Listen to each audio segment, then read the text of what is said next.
Katwahire Agatha bamutuusaako ogw'obuliisamaanyi ng'ali mu detention facility mu ggwanga erya Tanzania.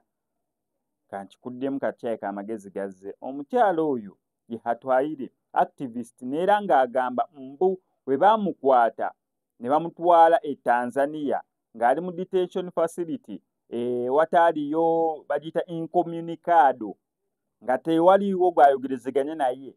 Agamba mbu bannamateeka aba bakwasiza amateeka mu detention facility eyo mu kkomera gye yali baamutuusaako ogw'obuliisamaanyi. Nga tukyali mu kukaaba eno nti bakutte bakutaddeko empingu bakulinnye emikono gyonna gisaze engalo za kitundu bakutte bakuyigiriza olunyankole n'ebisigadde ng'ebyo. Kati ate waliwo embeera enzibumukko. Omukyala ono agamba okusinziira we baabakwata ne banne Munnakenya n'abalala baabakwata ne babatwala nga tebabakkiriza kubeera nga bakommunicatinga wadde n'omuntu n'omu.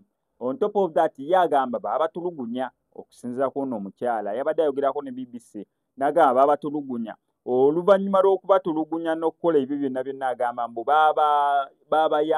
baabakuba embooko. On top of that ne babambula, mu kubambula ne babatulugunya nga babayambudde ne babatuusaako n'ogw'obuliisamaanyi.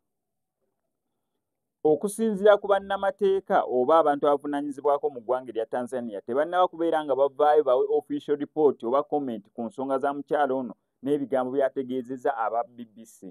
However much mbunira abantu abalala aba human rights bavudde okubeera ng'ensonga eno bagikwasaako n'omukono ogw'ekyuma atiisi balabe ng'omukyala ono Katwahire Agatha afuna obwenkanya. Bamala okukola ebyo byonna bye bakoze ne bamusuula ku booda ya Tanzania ne Uganda. Ne Uganda erina booda ne Tanzania. Uganda erina booda ne Kenya. Tanzania tegiboodalingira nti ku mazzi. Ndabanga Tanzania bagiboodalingira ku mazzi oba waliwo egundi endala. Nga geography namusoma kifuula nnenge. Booda ya Tanzania ne Uganda ndabanga eyo eri ku mazzi ku Lake Victoria ndabanga awo wali booda. Eno nayita Kenya kusinziira ku Lake Victoria ze nosalamu n'okkirira eri Tanzania. Bwensuubira embeera sibawadde katwate. Booda eyinza okubeerayo nga sigimanyi.